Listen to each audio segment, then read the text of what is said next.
and live your life today. It doesn't matter what they say. Well, thank you everyone for joining us for another episode of Red Lotus Life. As you know, we always have special guests on that we kind of sprinkle in between here and there. And today we have an amazing guest, Marcus Aurelius Anderson. I I just have to say that I'm just I'm just so grateful that you are here and that you are sharing your message with our audience because I have no doubt that we're going to go deep. There's going to be a lot of insight and epiphanies, and I'm excited to have you on the show. We like I guess I need to finish. I also want to preface everybody. I have COVID, or I don't have it now. I had it a couple weeks ago. I have been down for 14 days. I now understand what everybody's been talking about. So if I struggle a little bit, that might be why. So thank you, Marcus, for even allowing grace and allowing the Of stumble to course. happen. So, Marcus, he is a best-selling author. His book, The Gift of Adversity, I've actually heard a lot about. I don't have it yet, but it is in my Amazon cart for sure. I'm so excited to get it. He is a TEDx speaker. I have listened to the TEDx talk, and it's amazing. We're going to have that in the notes below. He's also an international keynote speaker. He's a leadership coach to CEOs and entrepreneurs. He's also the host of a top-rated podcast called Acta non-Verba. And he's also a vet. So thank you for your service. We're going to dive into so much. But he and I met in Arete Syndicate, which is an amazing community of heart-centered entrepreneurs that are actually here to make a huge impact in the world. And I had something that I had asked in the group, and he was so gracious and kind to actually give me a phone call and help me with what it was that I was working through. So thank you so much. Throughout that conversation, discovered that you're my people. Like bottom line, you're my people. And then also you shared some of your podcast episodes, which I'm going to actually share with in the notes below because they were so impactful for me. I'm excited to actually even bring those up if it comes in the conversation.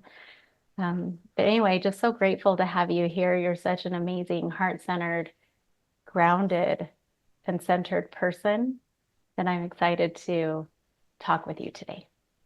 Well, thank you for having me. And again, I saw the question you were asking in RT, and I was like, I think I need to reach out. I think I need to at least say something about this. And we always try to reach out when we can, but then whenever we connect and have the conversation, I was like, wow, there's a lot here, and that's what I was hoping to find. So thank you for having me on today.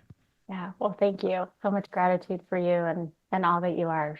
So we're going to go ahead and we're just going to dive in because I know your time is valuable and I would like to cover as much ground as we possibly can. Do you mind sharing with everyone a little bit about you and who you are and why you do what you do now? Because I feel like a lot of this has probably happened in somewhat recent in the last 10 years or so, right? Yeah, it's interesting. Sometimes we have to go through a lot before we figure out what is really important to us, or sometimes things have to be stripped from us before we understand the value. We don't understand how much we take for granted until it's gone. And then we say, wow, I can't believe that I'd let that thing slip through my fingers. Um, about 12 years ago in 2012, while preparing to deploy with the Light Infantry, I ruptured a disc in my neck and it paralyzed me from the neck down. And I went through many months of suicidal depression, um, flatline on the table when they were operating on me.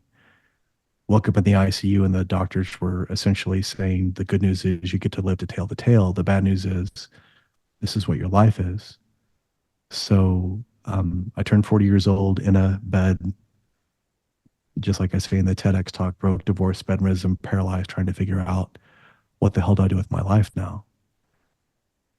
And so the big message for me was this understanding that adversity is not a competition, that we all go through it. And that when we go through a lot of hardship, we have to reflect back and say, is this the most difficult thing I've been through in my life? Most of the time, if we're really honest, it's not.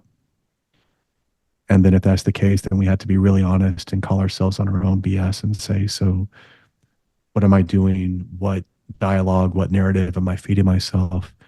What confirmation bias or cognitive dissonance am I trying to avoid or influence? And then how am I allowing that to present this thing that I call my life? And so going through that darkness and that hardship really made me reflect, unpack everything, unpack every trauma, every hardship from my parents' divorce to my own, to my current physicality, and then ask myself, why am I here? We go through the 5 stages. Kubler-Ross says the 5 stages of acceptance are denial, anger, bargaining, depression, and then acceptance. But humans, we don't do it very skillfully or gracefully. Oh no, it's messy. It's very messy, and we don't always stay within those stages. We may go from denial to anger, stay into anger, go back into denial, go into bargaining, which in some ways is almost a glorified version of denial, because what if this had happened, or why am I doing this, or maybe if I did this? It's like, it doesn't matter. This is the reality. Face it and have this radical acceptance. But for many people, doing that dance intellectually is what keeps them from having to accept the reality. But frankly, as entrepreneurs, as leaders, the sooner that we can accept the reality of whatever the situation is, the more we can do to do good. We're not wasting energy, resources, whether it be cognitive, financial, manpower, whatever it may be. And we can truly see what the reality is. In combat, they say when you're one step behind, you're not, you're actually two or three. And in business and relationships and acceptance of what's going on, that can really put us behind that power curve. And then whatever mission that we have or whatever purpose that we are driving, that's driving us, it's stymied in the capacity that we could be doing more with it. Mm-hmm. Absolutely. Um, I'm curious to know if you were a spiritual person before, or if you thought about things at this level before your injury. I had, and then I went into the same assumption of so many other people, the zeitgeist that is the human existence, of having that awareness and having that spiritual component, and then covering it up with other people's expectations or some metric that is not really genuine to who I am or what's important to me, and sort of chasing these external things that other people thought were important. And then when everything was ripped away from me, I realized that the very thing that got me into my position was simply because I didn't want to take any ownership of my life or what I was doing at that time. Mm. And joining the military, while it gave me direction, in some ways was a capitulation in my mind. Mm. Mhm. Well, I'm glad that you're here with us today. But I do know you and I had spoken a little bit about your story in our conversation. Also, I've been listening to the podcast, so Mhm. I hear the story here and there. But how was we're just gonna dive right in to the Yeah, deep let's go. stuff. Let's go. Let's do it. So how does that, I feel like there's always so much beauty in adversity, in those darkest moments. Like that's actually where we find the magic. That's where we find the spark. That's where we find the juicy stuff. And so often it feels scary to go into those places. So whenever you were talking about some of the suicidal thoughts that you had had, and I remember in one of those podcasts, I was just listening to the one with Dr. Mark Goldston. I love that one. I've actually Oh listened yeah, to it a he's couple of amazing. times. Yeah. Highly recommend that for anyone who's listening. In that one specifically, he's talking about facing his mortality, his own mortality. And so here you are, the two of you have this discussion in that podcast, and or in that episode, and you're talking about even feeling a failure at that because of the condition that you were in. So my question is, I feel like we all get there whenever we start to do the deep dive. It's almost like this total dark night of the soul, and Yeah. it's almost like you have to go through those emotions, those scary emotions. Not saying suicidal thoughts are okay or anything like that, but what I'm saying is you have to turn and face the scariness, or what may feel like fear, or that you don't want to, in order to actually push through and go to the other side and move through and unpack everything. Just like what you were saying about the parents' divorce, and like you're starting to see all these things and all these connections on how you got to where you were today, or in that situation, right? And Right. connecting those dots. How did you personally pull yourself out of that dark place and started to feel more safe to look at these fears? And that's the beauty of adversity. And I mean like all encompassing, in an over your head, never been there before type of adversity. There are many people today that will never go through that, or they will avoid it at all costs. And when it finds them, it will have tremendous gravitas when it actually gets them, because they've never had any conditioning to it. And some of them may not, it may take them years to recover. If they ever do, they may live this compromised existence of what they could be. Um, we have to be in a position where there is no other choice. We have to truly believe to the fiber in our bones that there is no other path for me. As you mentioned, I was suicidal at that point, but I couldn't act on it because of my paralysis. So again, it's like really this one thing that I want, the one thing in my life that I want is death, and I can't even do that. Mm-hmm. But talk about feeling like completely out of control. I was even wondering, I was like, how could I convince one of my friends or make it look like an accident? And that sounds morbid, but that was where I was at. And when you're in the dark side of the soul, you will go through a lot of these places that are not, you're not proud of. But that's the reason why you do it. You look at all of these imperfections, and you have to look at yourself, warts and all, and you have to look at all these areas where you compromised before when you could have done more, or when you lied to yourself or somebody else when they needed you the most, just to be able to say, listen, that's fine. You're a human being. You're not perfect. And also, it's in the past.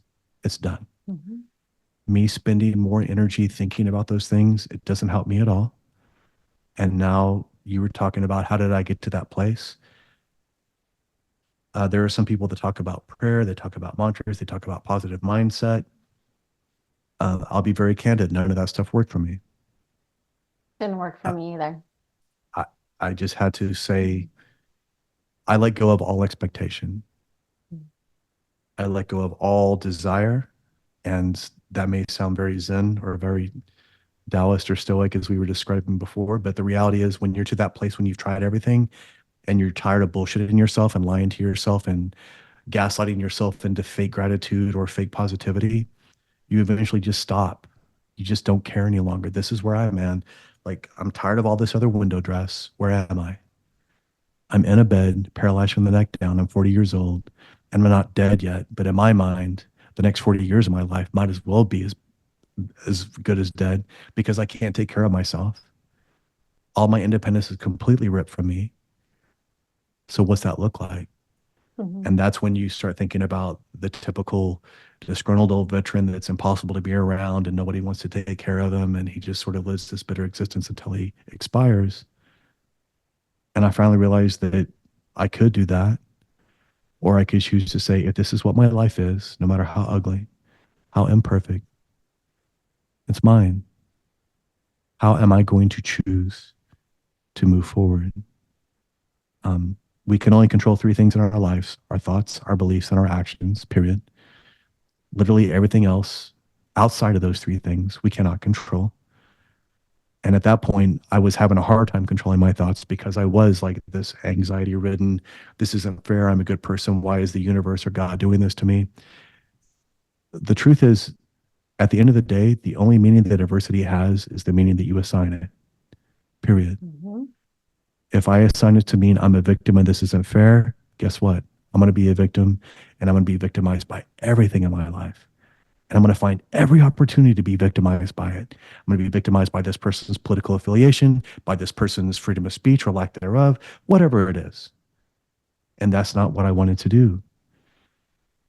I went back to trying to control something, which in this case, physically, my breathing, Mm. parachute breathing. Mm. Parachute breathing helped. Box breathing helped. 478 breathing helped. And when we go from that sympathetic, that fight or flight to parasympathetic, we calm down a minute and say, okay, no bullshit. Where am I at? And then what am I willing to do? It makes the choices more simple. And that helped me have a better idea of where I sat and what I stood, what I could do. Mm. And from that place of saying, there is nothing else here, what will I do moving forward? Once I let go of all that expectation, once I let go of something outside of me saving me, is when I actually was able to save myself. Mm. And a few months after having that very radical acceptance, and from that place of acceptance, it gave me the opportunity to find genuine 360 no bullshit kind of gratitude. Um, I know gratitude's a buzzword, and I know many people talk about it, but frankly, most people are doing it half-heartedly at best, or they're doing it in a very gaslight, this is what everybody else is doing, so I need to do it kind of way. Mm-hmm. And in my mind, gratitude is the capacity to be happy that something happened, even if it has zero benefit for you. And that may sound weird. So the example that I had to use was, for me, I believe that the injury would have happened to me no matter where I was in the world. And we were supposed to deploy, and the deployment was pushed back many times. So if I'd have been outside the wire in Afghanistan with the team in combat and had this same injury happen, and I believe it would have happened no matter where I was, then that means my team would have been compromised. Another team would have had to cover. There would have be a big Chinook that had to fly into a big combat zone to come get Mm-hmm. me. Mm-hmm. And when I started thinking like that, it was like, oh my God, I'm lucky. Not that I'm lucky, but that the people around me were not put in harm's way. And listen, when we sign that piece of paper with Uncle Sam, we understand what we're getting ourselves into. But for me, that was the only thing I could be grateful for. But once I had that cornerstone, and once I actually said to myself, without even realizing it was me, like it was something outside of me that was saying, I'm so grateful that nobody else was hurt. Mm-hmm. That was the beginning. And then from that cornerstone, I could build on it and I could say, I'm grateful that I'm in the United States injured. I'm grateful that I'm in a free country. I'm grateful that these people will come take care of me, even if I'm being a complete ass, that I have a bed to sleep in, that I have a room, even if I never get out of it again. Mm-hmm. And from that place of just genuine zero ego, complete capitulation, just let everything go. From that place, that's when I started getting a little bit of movement back in my left hand. Hmm. And when you haven't had hope for months and you have even a little bit of it, man, it can light a fire like nothing else can. Oh, yeah. How long did it take you to recover? Do you remember? It was a year and a half of physical and occupational therapy. Okay. So it So was not overnight. It it took was a a long while. road. Yeah. It was. Can I ask you a question about your left hand? Of course. So, because I feel like you'll probably know all of this stuff. So, left side of our bodies are related to our feminine side and our maternal line, right? And so, when we talk about ancestral and generational conditioning, especially at a cellular level, especially with injuries, like we talk a lot about this with the body holding on to the different Yeah, keep energetic the score. imprints, yeah, Yes. and all of that. Have you made any connections to the left hand being the first to come back online as you were starting to shift? And come into this higher vibrational way of thinking and more, instead of guilt, shame, bitterness, all those things, now moving up into gratitude. Did you make any connections on any of that by chance with your ancestral pieces?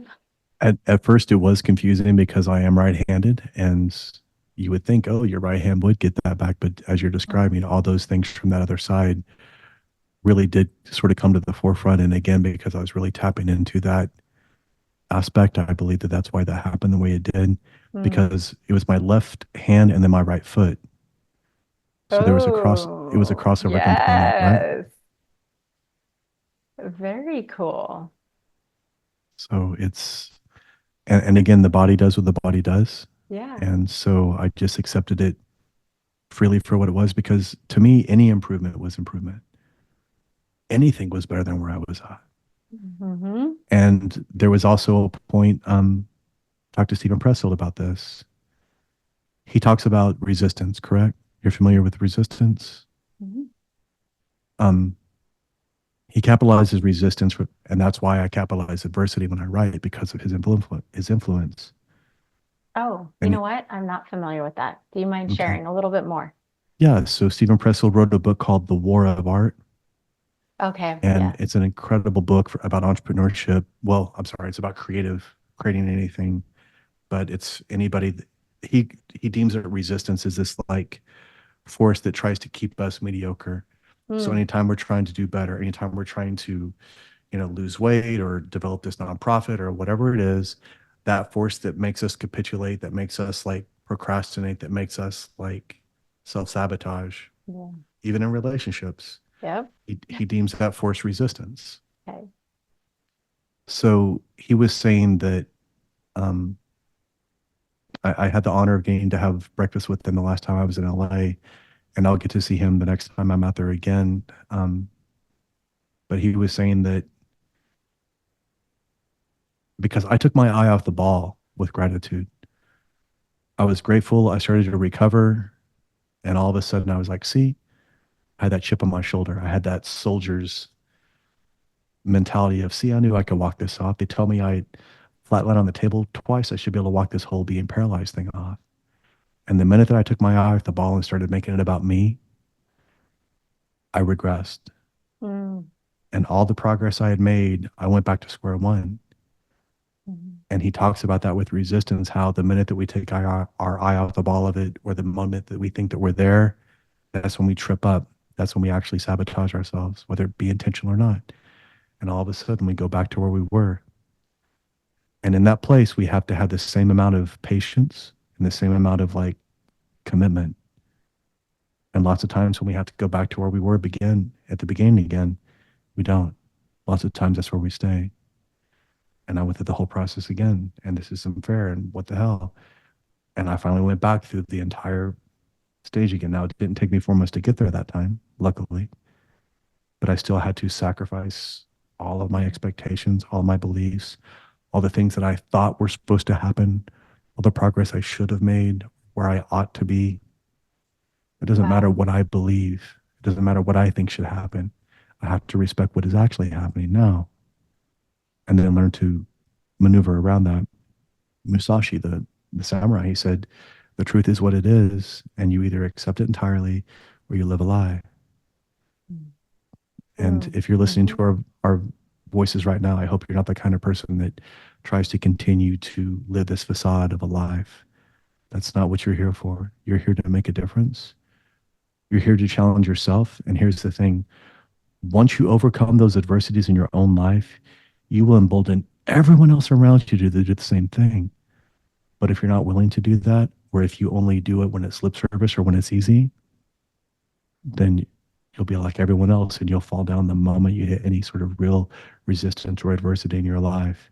And frankly, that's when you need it the most. Mhm. Absolutely. I like that you brought up samurai. I'm half Japanese. Samurai is Oh, very much alive in my life right now. beautiful, beautiful. I even have the samurai's prayer right here in front of me so that I Oh, can see that gorgeous. all the time. Yep. Yes. So I, I just sit here and I'm like, it's crazy. the different synchronicities. I'd love to ask you when you're talking about that resistance, right? I'm the type of person, I'm a fighter. I've always been a Yes. fighter.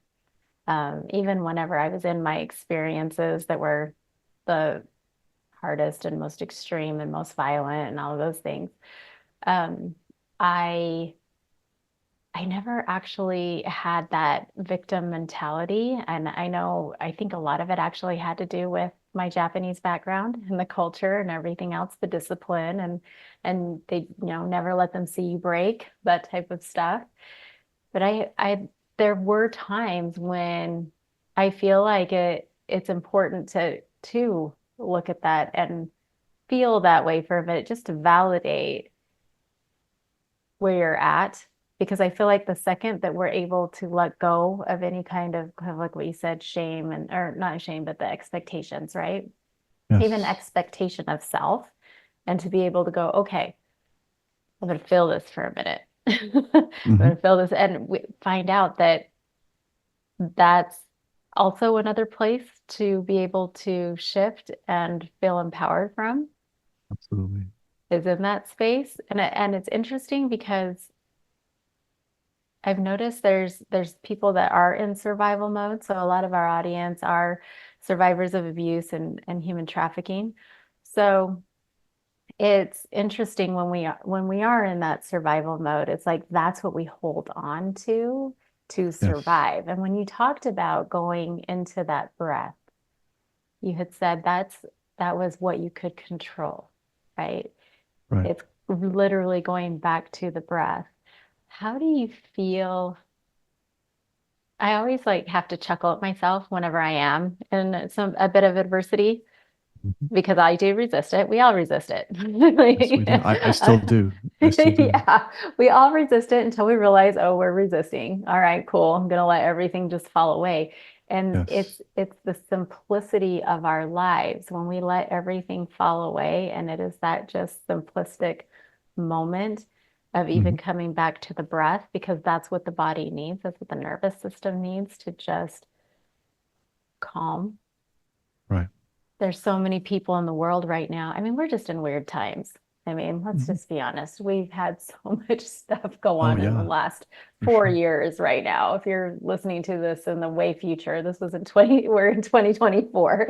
So the last 4 years have just been super intense. And this is what I've noticed with the clients that I work with and who I specialize in working with are leaders of the world, visionary leaders, and those who have experienced these things but are now out making big impacts.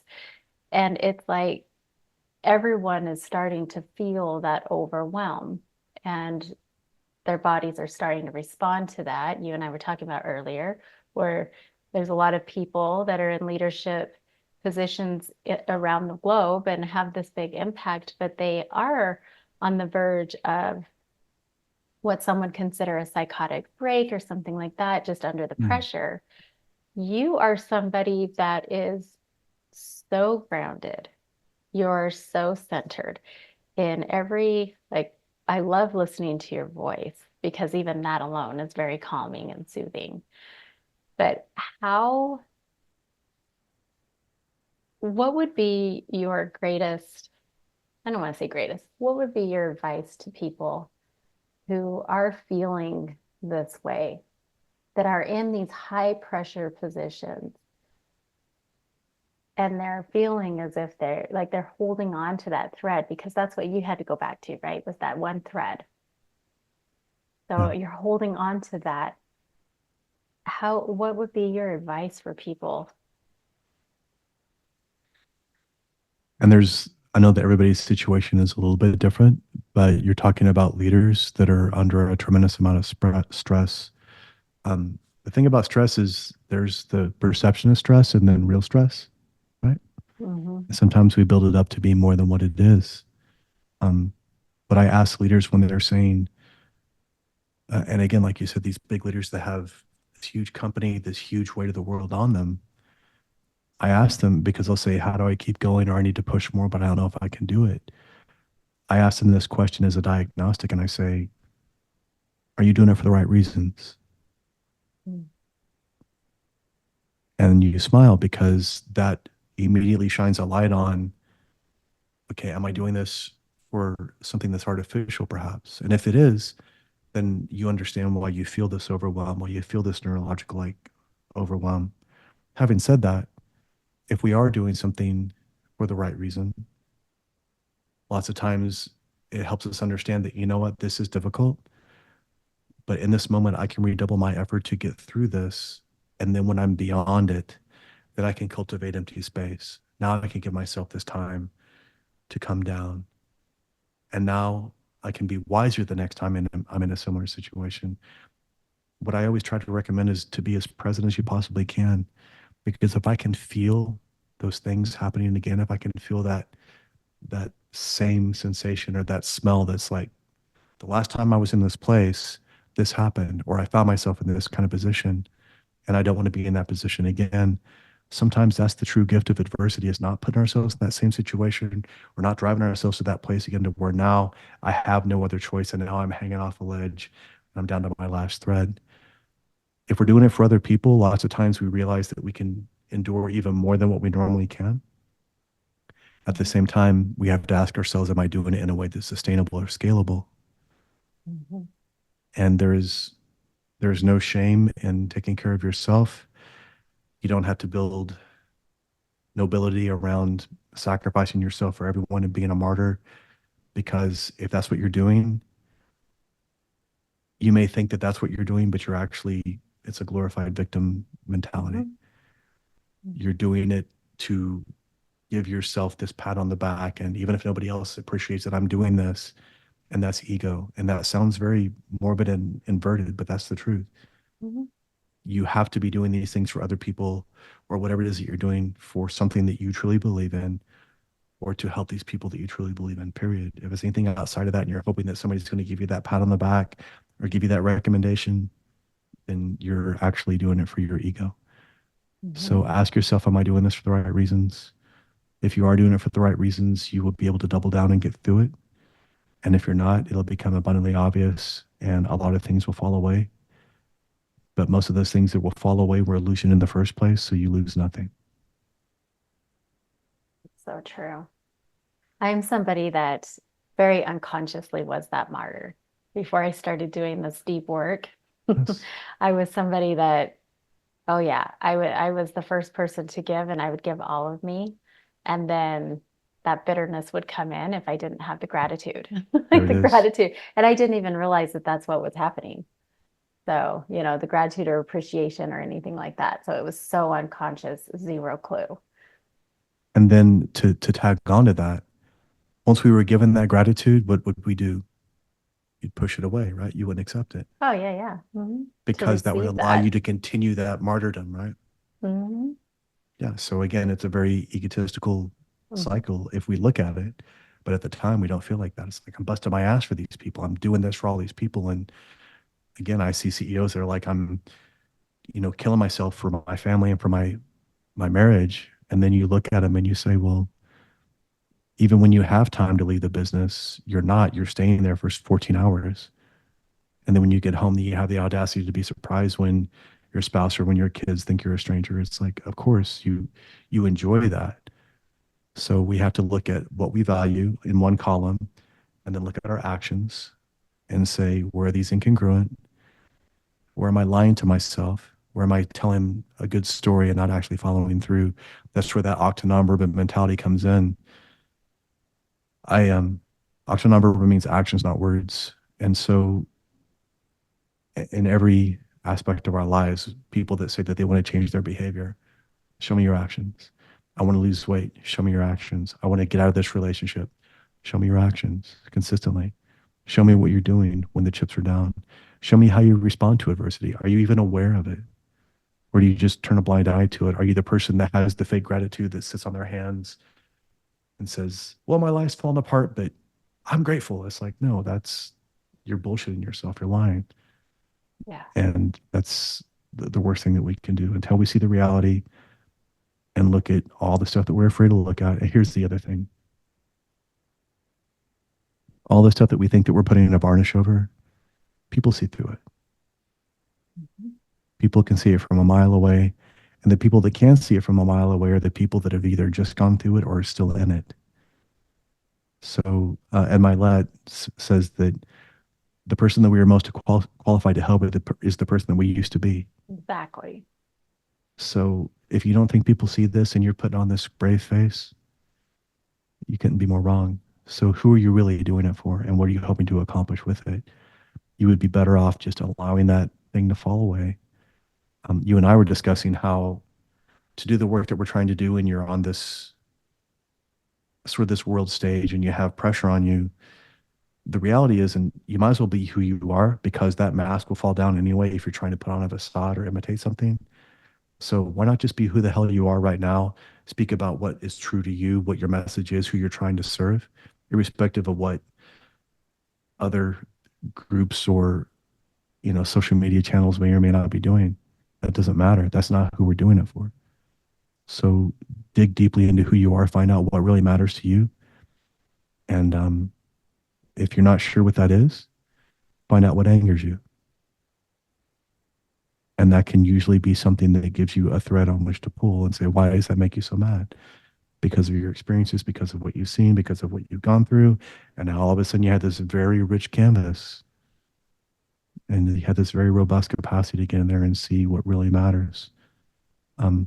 Find out what you're willing to die for, and then build your life around it.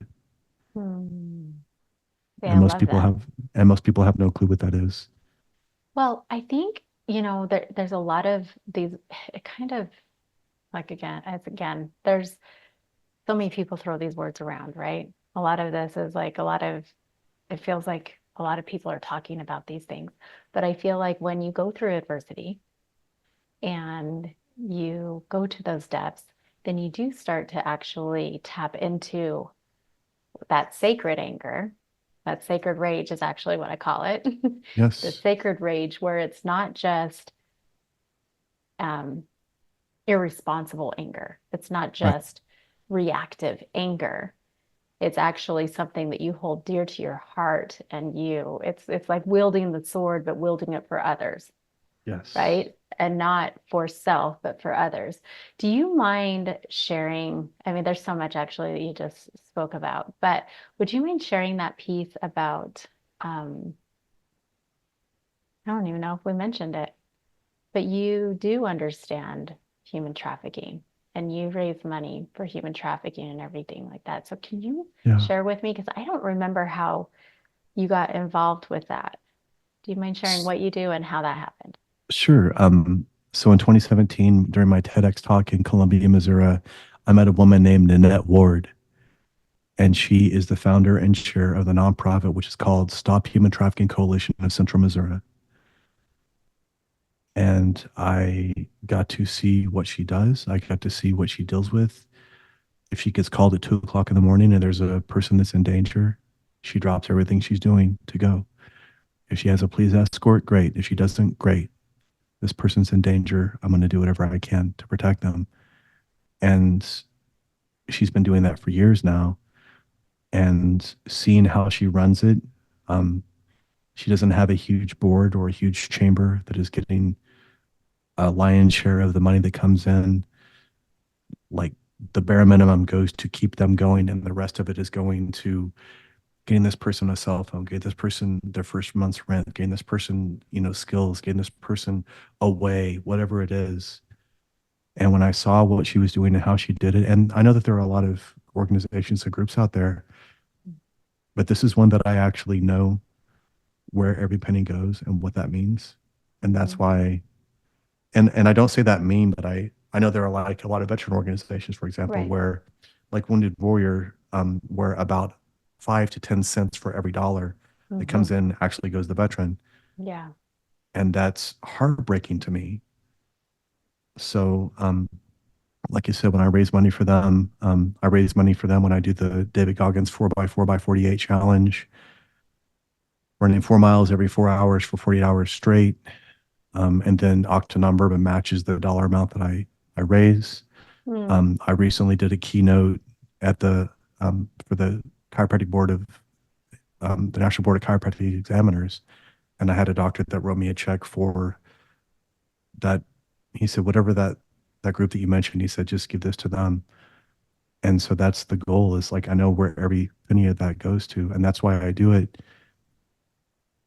It also reminds me, again, there are a lot of first world problems that we have. And I'm not saying that adversity is not a competition, but I'm also saying that the people that are kind of stuck in that me victim mentality, those people are not looking beyond themselves. And if they can find something to contribute to in some capacity, an organization, a group, something that they can believe in, a cause, I think that they will find that a lot of that self-centeredness will go away, Mhm. and it will help them channel, like you said, a lot of that sacred rage into something that actually means something.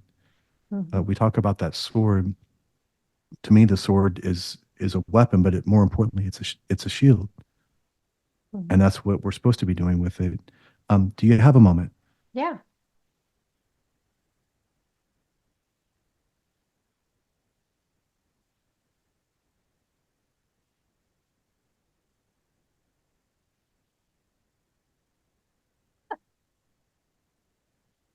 No way. Oh my gosh. For those of you who are not seeing the video, you got to see the video. It's a samurai sword. This is Acta Verba. So I'm like, that's a no way. yeah, that's a gift I was just given when I did a keynote in Miami from one of my clients, Oh my gosh. and it's beautiful. It's a handmade katana from Japan. Wow. They had Octanon Verba stamped on it. It's a beautiful sword.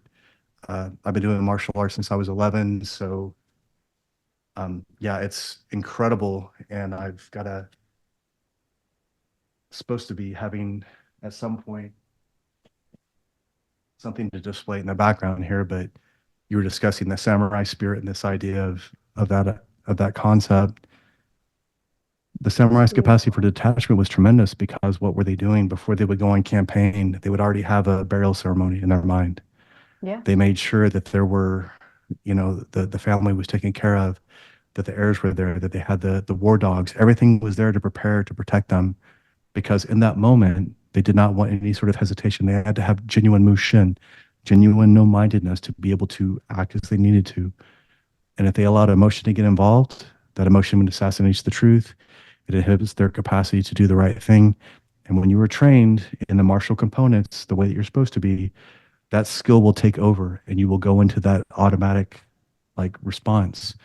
But if I'm afraid, or if I'm hesitating, or if I think to myself, I wish I would have told my wife I loved her one more time. Now I've hesitated. Now I'm behind. And now it's too late.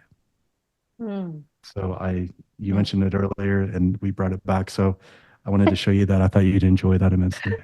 I do enjoy that. I was just telling everyone who is not seeing the video that they actually need to go see the video so that they can Yeah, check it it out. was, I and love that I've, your client was so on point with that. yeah, and I've been given many like awards and different things when I speak. And then they said, this is something we want to give. And they went, yeah, it was incredible. They really knew like all of it. I was so impressed. It was Josh Paveo in Miami. Incredible. I've been working with them for the last 4 years, and his business has exploded. He's Mhm. doing great things down there now. So Amazing. incredible. Yeah. I love that. Well, it shows the appreciation with having your support. So that's amazing. Yeah. Thank you for sharing. Sure. I know that I went off the subject. I apologize. No, no, it was so worth it. Because I'll send you a photo of I have actually a female samurai also right here that I'll send you Beautiful. a photo after we're I done. love And that. I'm like, yep, it's just all right here. It's definitely part of the energy for sure. Yeah. Warrior Um, energy is important, it especially in is. what you do. So, okay, so this is a great segue actually into my next Mhm. question. So going Sure. back to, we're connecting the dots with adversity and now we're moving into sacred rage, right? Hmm. And you brought up Ed Milet and quoting him talking about you're here to help the person that you were and all of that. So um that is what is the beauty of like the work that I do and the different types of people that I work with and then our audience here, like our audience, we are all fighters. I mean, Mhm. we are all here to Yes. make an impact. We are fighters. We've experienced some of the craziest stuff that people, only see in movies or actually think aren't real, right? Mhm. Just like you've experienced all this, and Yes. I know so many people do. So many people do. So, what I'd like to kind of shift into now is how do you, I mean, I think it's the most beautiful thing when we can finally feel empowered to say, you know what? Actually, what I've experienced will do good for others. Mhm. And what I've learned from this, the person that I was, I have gifts that are unique to me. We were talking about this also earlier before we Yes. started about how there's gifts that are unique. You really can't compare or anything. You really can't um, say, well, what worked for somebody will work for me because we're all so unique and different. And we have these gifts that are Right. literally only ours out of all the people in this world. And it's our message and our experience and our perspective that will help others. I'm very transparent, obviously. We're here on in the interwebs, right? Super transparent. Yes. You're transparent. But Yeah. what do you share? What is your thing with other people who are going, but I'm a nobody. I'm a no, I like somebody who might be feeling the guilt or the shame mostly, right? The shame of someone who may have been trafficked but survived that, and now they are on the other side of getting out, and now they're creating this life, they're building this life, they're healing. Mhm. Um, how do you what would you say to them to shift from being fearful of being, I don't want to say proud of what they experienced, but more of like empowered by, Right. because it takes a special and courageous heart to survive these these extreme situations even and come out the other side and be building a life.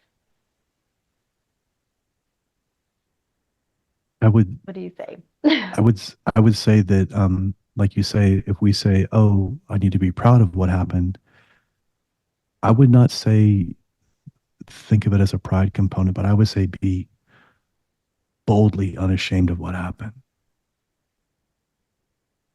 It was not your choice that that happened to you. Okay. That was not okay. You didn't pull this in somehow. This is not something that you deserved. Okay. This was not a punishment. There's a lot of confirmation bias that I went through where I was like, the only reason why the universe would have done this to me is because I did something wrong. I deserve this. I feel guilty, Mhm. whether it be a religious or some sort of like spiritual belief. But the reality is, it may not be your fault, but it's still your responsibility to live your life to the best of your capacity. I had a young lady come up and talk to me after I spoke in Miami 5 years ago. And she came up and gave me a hug. She said, "Your story is my story." Hmm. And I didn't know what Wow. she meant. And then her family comes up and they tell me she had been trafficked. She gotten away. And so she's like, "You're so strong. You're so proud. Like, I'm so proud of what you did. And I want to be like you." And when I found her story, I was like, "Oh my God." Like, it almost brought me to tears. It was like, you think I'm brave. Look at what you're doing. Look at where you're at now. Yeah. And that was a while back. So that young lady's probably in her 20s now. But it's because she was able to accept what had happened, didn't blame Mm. herself for it. Yeah. She radically accepted where she was and said, "That did happen, yes, but I'm here now. What am I choosing to do to move forward?" And then if that's too much, if you feel that shame, then just ask yourself, who is the person I'm wanting to be? What is that person doing that I'm not doing? And what is one small thing that I can do today to begin to become that person? Who do I choose to be? A goal is only as attainable as it is specific. And if we have this vague idea of trying to be happier, trying to feel fulfilled, then ask yourself, what does that look like? When was the last time you felt fulfilled? Maybe you want peace. Maybe you want Yeah. that. Maybe you need these things. And maybe that's where this deep introspection comes in. Um, all the people that I know that have actually been through a hardship, it's exactly what you're saying. Not one of them said they were a victim. Not one of them identified with the victim mentality. They did not want to be that person. They may have gone through it for a phase, but that was not their identity. The people that I see that are really embracing that are people that are not going through real hardship.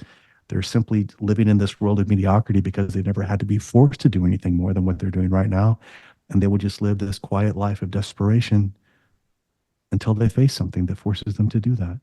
It takes a harder adversity to push us from the current adversity that we face. And when you have something brutal happen to you in your life, you don't have any other choice but to face it. So the sooner that you can come to that place of saying, listen, this was not my choice, but it's still my life and my responsibility. And I can continue to live how I want to from this moment forward. I can take a breath and say, this is who I'm going to be. And your story and your emboldenedness will help others do the same. Mm-hmm. So our story is your story. You have to choose what you want it to be. And guess what? You're the one that gets to write the rest of the ending of the story too. And here's the thing. I wrote the gift of adversity. I've done the TEDx talk.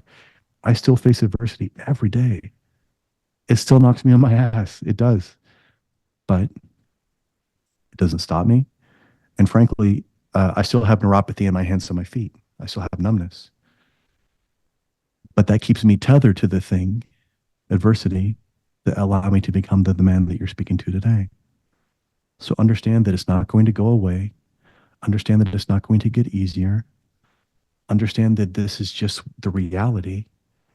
And if you're wanting to get out of this situation, then you have to demand more from yourself and say, listen, this is not what I want. And if we say, well, I feel like I'm in the same thing over and over again, step back and say, how can I stop this cycle? Or again, if we're in this situation where we're saying, well, I want to do more, but it seems like it's difficult. Yeah, it's supposed to be difficult. But adversity is the thing that guards the greatness that you need to be. Everything that you want's on the other side of this adversity. And the moment that you step into it, adversity is like a bully. It will bow up until you push back. And once you face it and now you get over it, and now you say, wow, you look back on it in hindsight and say, that wasn't nearly as bad as I thought it was going to be. And then you say, huh, where else am I doing this in my life? And then you'll say, huh, I wish I would have done this sooner. Yeah. It's crazy too, because once you actually get over that hump, all of a sudden you look back and go, well, that wasn't that hard. We build it up in our minds so much. Adversity is much more built up in our mind than in reality. Mm-hmm. And I'm not trying to say that what people are going through right now, if you're listening to us, I'm not saying what you're facing is a hardship. It is. But understand that you are strong enough to get through it. And once you get through it, you're going to be so much stronger and wiser on the other side of it. And again, the goal is not to go back into that place again.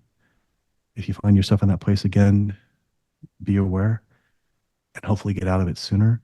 So whether that be in a relationship, whether that be not giving yourself boundaries, not respecting yourself enough, whether that be playing that victimized martyr, expecting people to give you credit for something that you're inflicting on yourself. Mm-hmm. That's the goal. There are two ways to deal with adversity, correctly and again. You have to choose. Oh, I love that. Correctly and again. That's the truth.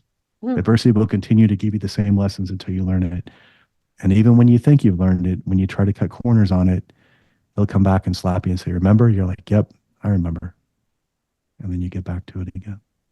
You know what this reminds me of? It reminds me of like all the martial art training and things like that, right? Absolutely. I mean, because Absolutely. have that, in my family. I'm not somebody, but my grandfather was very much one of those people. I also have a good friend. She's a Qigong master, a lot of different things. And she talks to me about her teachers and what they had to go through. And I'm sure that you've experienced it. But Yes. this is one of the things that, I mean, she had to bow for like 10 hours straight, just bow and bow, 'cause she wasn't bowing correctly. And so they were like, There it is. again, either you do it correctly or you do it again, and it's until just like what you said with the samurai and no emotion. It's that response versus the reaction. That's it. It's incredible. I know that we're beginning to come to a close, so I wanted to ask you, there's so much going on in your life right now. We when I introduced you, I talked about all the different things that are going on, but I would love to hear more about your passions now, what it is that you're doing, because I know that you are speaking internationally. You've been this incredible mentor to so many. You're writing a second book. There's, can I ask you one thing before we go into your passions? Sure. How did you begin to actually step into this role? How did you, in the As last like 10 years of like, because here's the thing is that I always sit there and I say, if you have a desire, go after it. Just do it because you're meant to experience this. So just go right. after it and just go after the dream. However, what we think it's going to look like is not actually usually where we end up or anything like that. So how did Yeah. you begin to step into this role from being 40 years old, having your birthday there, to now stepping into this type of role and being such an inspiring person in people's lives? It's so Robert Greene wrote a book called Mastery, and it came out right about the time I was recovering. So I'm 42 and I'm medically retired from the military, 50 pounds overweight, 230 pounds. And he says, when you're not sure where to go back to the beginning. So martial arts for me has been my love and my passion since I was a boy. Uh, I went back to, I came back to Oklahoma. I had a friend that had a martial arts studio. I was a certified instructor in Jeet Kune Do already, and he said, "Hey, you're teaching class Tuesday," and it forced me to really drop all of my baggage and focus on serving somebody else. Like even if I don't throw my punch perfectly or I don't hold the blade properly every single time, I still know more than a beginner and I can help them. That led to private students that wanted to work with me individually. Some of those students were very well off. They had businesses. And I had one gentleman that told me he would take me to lunch on Tuesdays and Thursdays after we would do our lessons. And I would always match philosophically what we just discussed. So if we were talking about the blade, we would work with that. And then he would describe something that was happening with his business or a teammate or a team member or a client. And I would connect the dots. And he said he had one particular day that was sort of enlightening. And he says, I'm getting more value from you than I'm getting from my executive coach. I'm like, great. What's an executive coach? And he starts laughing. He goes out to his car. He writes me a check, tells that person that he's not going to re-up with them because most executive coaches want you for 6 months or a year commitment. It was time for him to re-up. He said, I'm going to go with this guy. Wrote me a check for what seemed like a lot of money at that point and slid it over to me. And I said, what's this? I can't take this. He said, that's what I'm paying this guy. And you're giving me more value than him. He said, so can we just do what we're doing? I was like, so I teach you 2 lessons a week and we talk about this stuff and that's what it is. He was like, well, I'd love for you to come to the business and tell your story. Sure. He referred me a couple of other people in that bank kind of account area, so to speak, that range. And then one of those gentlemen had a speaking event, asked me to come tell my story. I did not know what that meant because I showed up and there's all these people there and there's a stage and there's a mic and there's like lights. And I was like, oh, who's speaking? He's like, you are, idiot. And I go up and I just tell my story. But that's when I actually started seeing because people would do Q&A. Yeah. And that's when I was like, wow. And people would say, this person says this, the person says that. It's like, I can't really speak to what those people are doing, but in my experience, this is what I did and this is what worked for me.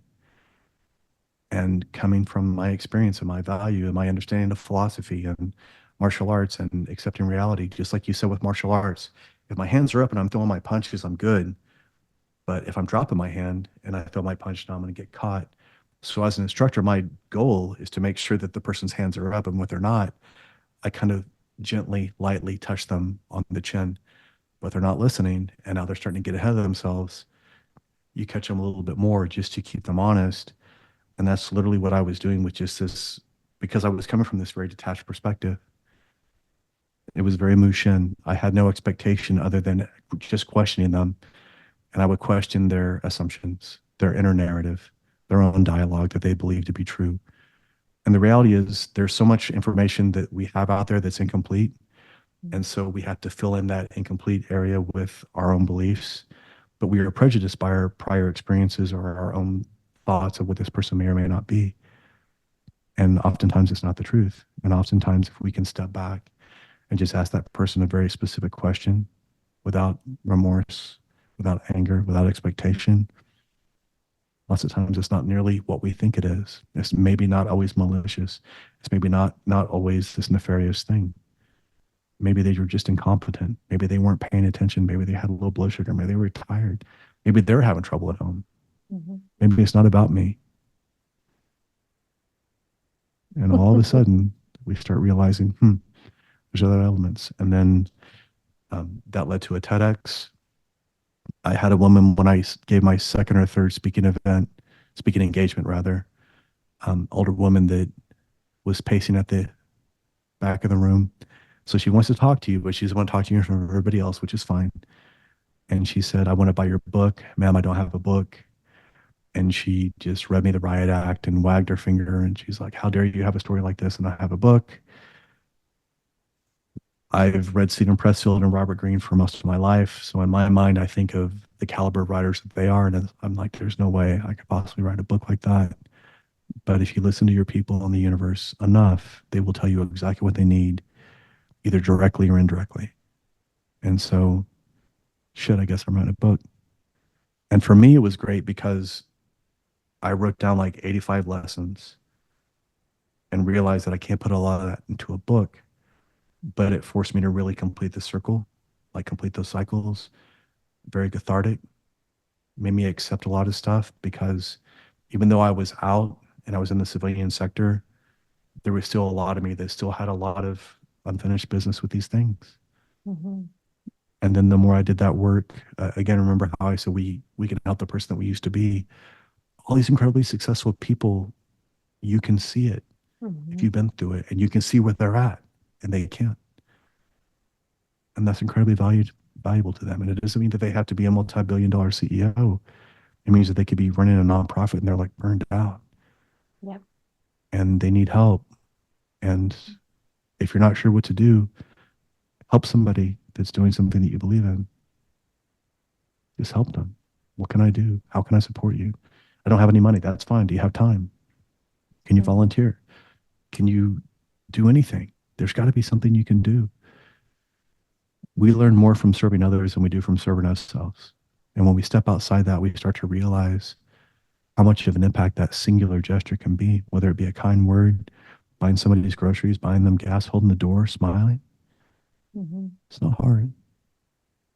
But it forces us to step outside of our own little world. And the reality is when we start doing that, that's when we actually begin to live. Absolutely. But that's how we were always meant to live. It is. It's only up until the recent domestication of mankind over the last 100 years that we started looking at more than a few thousand people, because normally we'd have just a tribe. And the only thing that mattered was this group. But now we have instantaneous gratification, or not really gratification, but this misery device that we call the cellular apparatus. And now our body's not meant to know every bad thing that happens all the time. We're not meant to be torn into this next venomous spewage of whatever happens in the wake of the latest, whatever it is. And then we see all the stuff we're talking about, all this virtue signaling, all this feigned anger, and all these things that people seem to prop themselves up on. It's all illusion. It's all BS. Don't believe it. And that's also why we just don't have the capacity to process it either, which is why we're starting to see an upswing in the panic attacks and anxiety and overwhelm and all of those things. So yes, absolutely. Yes. So cultivating empty space, breathing, taking a couple of seconds. I can guarantee you the world will not stop turning if you take 3 minutes to breathe. It just won't. We're not that important. it's just going back to the basics again. And Right. martial arts, there are no advanced techniques. There are simply fundamentals that we can do well Yeah. in combination while in the face of adversity, period. Yeah. And that's it. And that's when you get to the point where you've done the technique so often that emotion no longer gets involved. Bruce Lee says, I don't hit, it hits all by itself. Mm-hmm. There have been multiple times when I've been sparring, whether it be jujitsu, whether it be training with a blade or punching, kicking, where I don't, my hand just moves. The opening presents itself and my hand opens into that. And I'm just sort of watching myself from the outside performing this technique or this combination or checking this person's attack or countering. And that's what we should do, because if we can do that from an intellectual and a spiritual and a emotional standpoint, man, we can help a lot of people. Oh, we're So, unstoppable when that happens. absolutely. Well, I know that I've had you for quite a while, but I still would like to touch on what's your passions and everything that you're moving Sure. into now. Absolutely. So the gift of adversity is out there in the book, and if you're an Audible fan or a Kindle fan, it's out there. I'll be releasing the apparel brand Acta Verba soon. Acta Verba is Latin for actions, not words. So if you want to know what somebody truly believes, don't listen to their words, observe their actions, and that still is true for us. I'll have the shirts that say adversity is a gift. I'll have actions, not words. And then I'm working on my second book, which is actually called Acta Verba, transforming adversity into victory through actions and not words. What I have found so often is the case is we either make something much more complicated than it needs to be because it gives us an intellectual out to feel like we're doing something, but we're actually procrastinating and wasting time. Mm-hmm. And I've seen companies waste lots of time and money doing this. And most of the time, if we put a gun to somebody's head and say, honestly, do you not know what area you should be looking towards to improve or to change, or what area in your life that you want to make a difference? Most of us know. But the human condition dictates that we have to have some sort of adversity, something outside of us to force us to do it. So whether it be a deadline or whether it be the fact that we are sick and tired of being in the situation and we've had enough and we're willing to change whatever it takes to get to that place, that's the goal. And then with the coaching, that's very much what I do. Again, seeing these leaders, seeing the incredible amount that they can accomplish, but yet them not realizing that if they have a situation or an issue with adversity or anything, if they're not careful, they will recreate that exact same dynamic in their company, in their culture, with their people. Yep. And then they have the audacity to be surprised when it comes back. And it's like, it feels like I see this everywhere. It's like, of course you see it everywhere because you're creating it every sphere you go into. But then when you're able to bring them back, help them detach, help them have that Musha mentality, help them look at it without any prejudice, without any expectation. We've all seen friends that are in like toxic relationships and we're like, why the hell are they in that? Well, we're not in it. That's why we see it. We have no attachment. We have no emotional investment. We have no sunk cost fallacy. We have no children with this person. So of course it's easy for us to say, why do you do that? Mm-hmm. But if we're honest, we realize that there are people that can look on the outside of us and look at any adversity that we're going through and say the same thing to us. The goal is to change your orientation to that of somebody outside of you and say, okay, no bullshit. Where am I at? What am I doing? What adversity am I choosing to repeat instead of correct? And then how long am I willing to do it? More importantly, how long can I do it? And what is the cost of not doing it? And that's it. Do you work with individuals or groups or companies, or how do you? I work with all of the above. I'm getting ready to do a big workshop. We were talking with a sports group. I can't mention the specific names of them, but when Dr. Goulson and I were talking about empathy and empty and how we have to empty ourselves like a vessel to listen to what people are saying, even in like these huge sports organizations, Yeah. they lack that. That coach lacks it. That strength coach lacks it. That specific, technique coach lacks it. And if they lack it, then that means there's no way they can possibly give it to the player.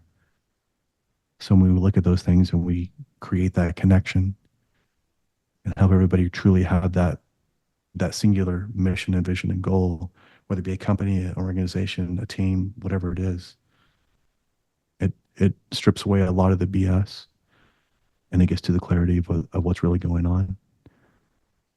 And you'll be surprised. Most people truly want to be a part of those things. They want to help. But if they are not given a very clear, definitive idea of what that looks like, they're going to just kind of go along to get along. Mm-hmm. And if leaders are micromanagers, it discourages those people to think independently and to try to be problem solvers.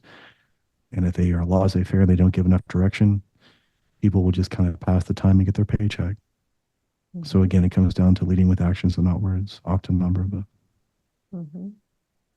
I love So- that. That's absolutely, I agree with you 100%. I also agree with mentorship and having someone come in because exactly when you're in it, you don't see it. Yeah. So And I can go to companies and ask questions without fear because there's no Yeah. repercussion. I mean, Mm-hmm. and you'll be surprised at what people will tell you if you ask them from it's a mix of like compassion and directness. Mm-hmm. I could see And, that coming from you. yeah.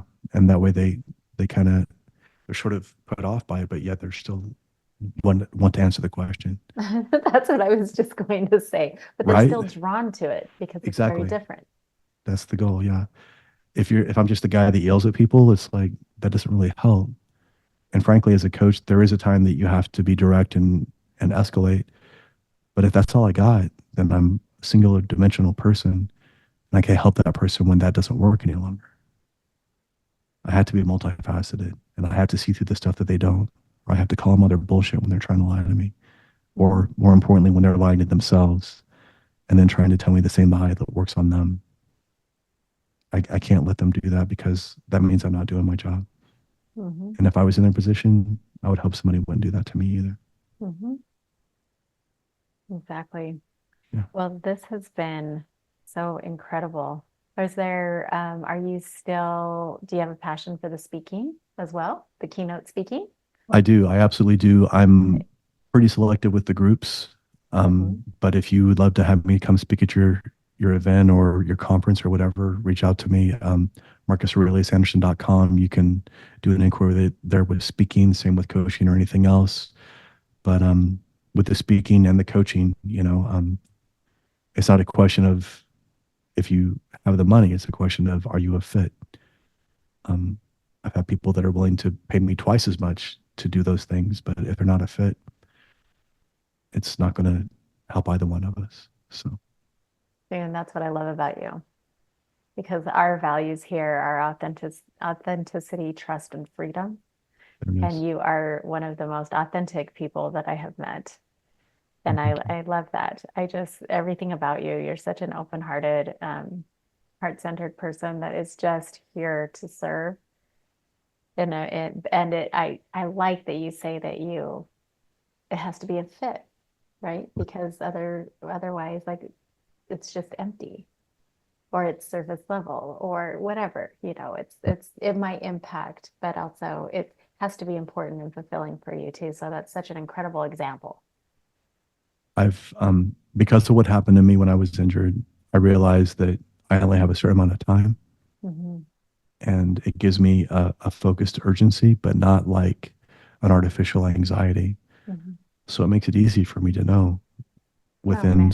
a few 5 or 10 minutes of speaking to somebody, is this going to work or not? And then I will pay them the compliment of being blunt and saying, I'm sorry, I think you need somebody and maybe I have a person I can refer you to, but I'm just not the fit. I can't tell That's you how okay. many conversations I've had that were exactly like that.